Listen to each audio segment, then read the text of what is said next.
Bonjour à vous, c'est Bjorgen de la guilde Immortelle sur le serveur privé Earthquake.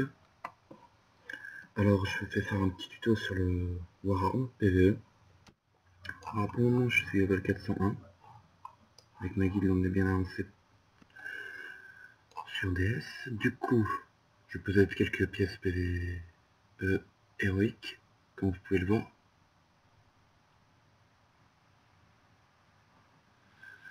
Et du coup, je vous montre mes caractéristiques.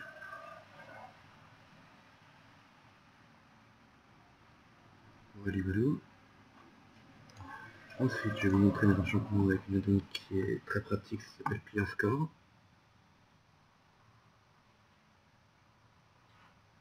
Voilà, hop, hop, et hop. Dans mon expérience, on a fait Chine, on a 4 sur 7 HMDS. On s'apprête à faire Zoneuse et Corne Noire dans pas longtemps, et Chine suivra juste après. Donc du coup, par rapport au Warhammer, tout d'abord je vais vous montrer les macros, parce qu'un bon Warhammer utilise des macros. Des macros qui correspondent à faire une danse entre les postures de combat et berserker. Tout d'abord, comme vous pouvez le voir sur les sorts que j'utilise, pour fondre on n'y est pas. Parce que je l'utilise avec charge, puisque charge a un GCD différent des autres sorts, je peux utiliser une même attaque en même temps. J'utilise également, dans ce cas-là, j'utilise pour fondre. Comme vous pouvez le voir, je charge et pour fondre est activé. Ensuite, mes autres macros, les voilà en fait.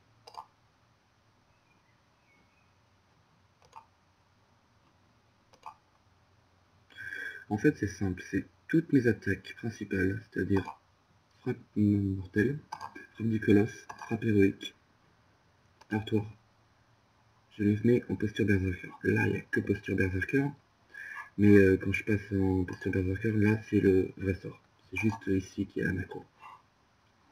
J'aurais pu mettre cast heurtoir, mais j'ai eu la flemme sur le coup. Ensuite, les seuls moments où vous devez être en posture combat, c'est bien sûr pour passer pour fondre, et ça se met dès le début. Et ensuite, c'est lorsque vous utilisez fulgurance. Seulement quand vous utilisez fulgurance. Comme vous pouvez le voir, c'est cast use dans ce cas-là, fulgurance, posture de combat. Et quand je repasse en posture, tous les autres attaques me font passer directement en posture berserker. Et si je suis en posture berserker de base, la macro passera le fait que je suis en posture berserker et castera direct l'attaque. Ensuite, mes talents. Alors mes talents, je m'attends un peu sur l'attaque éclair parce qu'il génère beaucoup de rage dès le début. Et un bon Warhammer, s'il arrive à monter son DPS rapidement, il le maintiendra aussi bien.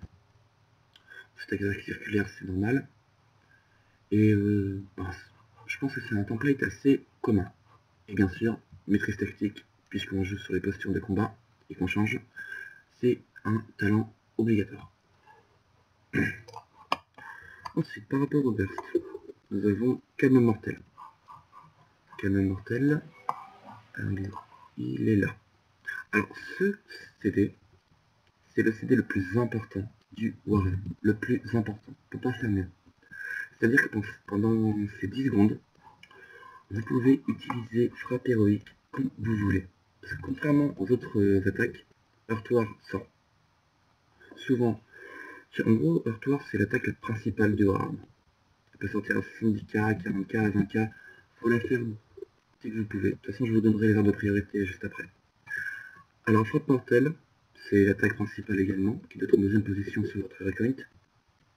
Et ce qui est intéressant, c'est qu'elle refresh la dot pour fondre. Comme ça, vous n'avez plus à passer en posture de combat pour utiliser pour fondre. Vous l'utilisez une fois et vous le refreshez dès que vous pouvez, toutes les 4 secondes. Ensuite, frappe du colosse. Alors, frappe du colosse, alors ça c'est une attaque magique. Déjà, elle permet de faire d'ignorer le revenu de la cible de 4% cumulable jusqu'à 3 fois. Et lorsque vous l'utilisez pendant 5 secondes, si je m'abuse, attendez, je vérifie. non, 6 secondes. Pendant 6 secondes, vous ignorez 100% de l'armure de l'adversaire. Ce qui veut dire que, la plupart du temps, c'est comme si votre coup sortait en critique. Mais seulement pas en critique. Je m'explique. Il sort en critique. Comment une attaque sort en critique, c'est qu'elle sort 100% de dégâts supplémentaires. 103 avec la métagène qui est ici. Et lorsque vous... Alors, je vais essayer d'être clair. Ouais, je pense que vous avez compris. Et lorsque dans cette attaque-là, vous ignorez 100% de la mur, c'est comme s'il sortait en critique. Et s'il sort en critique juste après, vous infligez 300% de l'attaque de normalement ce qu'il devrait enlever. Bien sûr avec les bonus de force ou tout ce qui va s'en suivre en fait. Ensuite, fulgurance. Alors ça c'est une attaque qui sort toujours en critique. Toujours. Je vous montrerai juste après. Et cependant, comme je vous le disais, frappe héroïque. C'est une attaque qui fait rien. Alors qui fait rien. Et elle procure aucun truc, elle sort en critique de temps en temps, tout ça. C'est pas une attaque intéressante. Cependant, ce qui est intéressant dans cette attaque-là, c'est qu'elle a un GCD différent de toutes les autres techniques. Je sais pas s'il y a un GCD commun avec la charge, mais de toute façon, au combat, vous stockez, vous ne s'occupez pas de la charge. Et du coup, lors du calme mortel, toutes vos techniques ne consomment pas de rage, ce qui signifie que vous pouvez utiliser frappe héroïque autant que vous voulez pendant le calme mortel. Cependant, calme mortel dure 10 secondes. Je vais vous montrer en 2-2. Vous pouvez pour moi, vous attaquer un petit peu. La technique en elle-même, c'est d'utiliser une frappe héroïque et l'utiliser juste à la fin. Comme ça, vous faites full rage juste après. Vous l'utilisez 4 fois. Alors que normalement, vous devrez ne plus l'utiliser que 3 fois. Comme vous voyez, ah, je me suis craqué là. Bref. Et du coup, on a aussi le CD Rage intérieur. Alors, Rage intérieur, grâce au bonus T2 du set T13, frappe héroïque est réduite de 10 points de rage. Donc du coup, lorsque vous utilisez ça, ceci, vous fait utiliser seulement 20 points. Ce qui est déjà beaucoup plus intéressant. Et grâce à Rage Berserker et bien sûr à la glyphe, Rage Berserker qui vous fait gagner 5 points de rage quand vous l'utilisez. Et quand vous vous faites toucher lors d'un boss, vous êtes souvent presque tout le temps full rage. Donc lorsque vous faites toucher, vous êtes sûr de perdre des dégâts, utilisez Rage intérieur, Rage Berserker, et je vous jure, vous spammez frappe héroïque.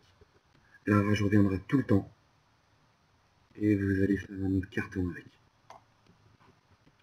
Juste pour vous montrer un petit truc, j'ai plus le recon de l'ultraction HM, mais il est dans le top 3, la frappe héroïque. Parce que l'ultraction HM, vous prenez vachement de dégâts, des dégâts de zone, et Rage Berserker a 30 secondes de recharge. Et dure 10 secondes, c'est-à-dire pendant 10 secondes, vous spammez frappe héroïque. En vrai, je vais pas tout vous expliquer. Ensuite, je vais tout simplement vous montrer un petit DPS. Alors attention, on attend le recharge de calme mortel. On va enlever le flacon pour éviter de tricher. Bon. Et c'est parti, on y va.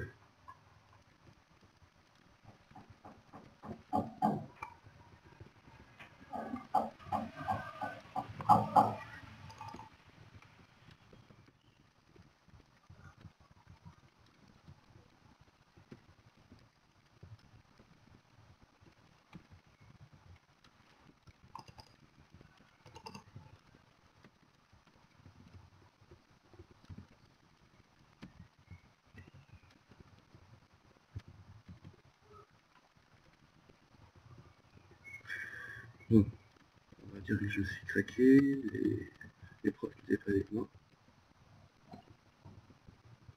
Parce que bien sûr, depuis que War a été nerf, c'est puisse vraiment travailler.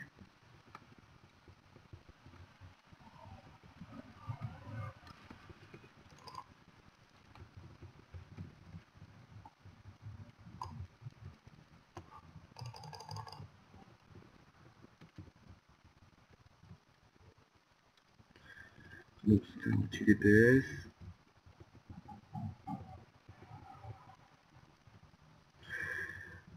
Bon, je vais vous dire, normalement je suis à 40k plus sur un boss de DS.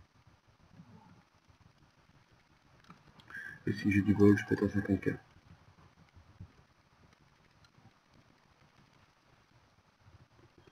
Oui, comme je vous avais dit, les ordres de priorité, c'est frappe mortelle, frappe du colosse, heurtoir et fulgurance.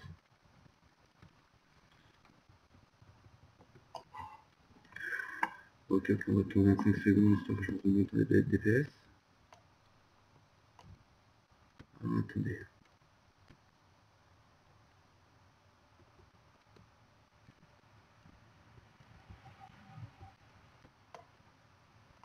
Du coup, les nourritures et les poissons que j'utilise, c'est bien sûr potion de sang golem, force de flacon titanesque et crocodile à la bière.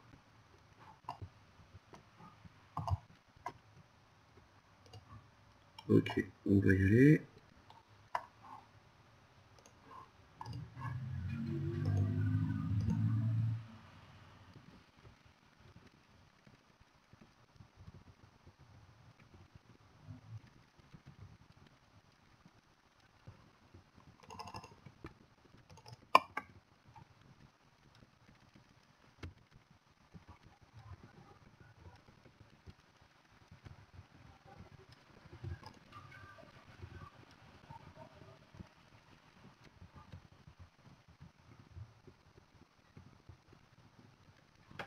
Voilà, les procs sont déjà venus avec moi.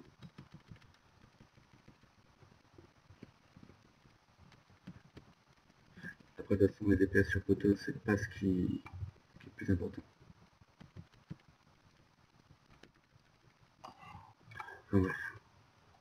Sur ce, je vous dis à la prochaine. Et, pensez à la guilde immortelle.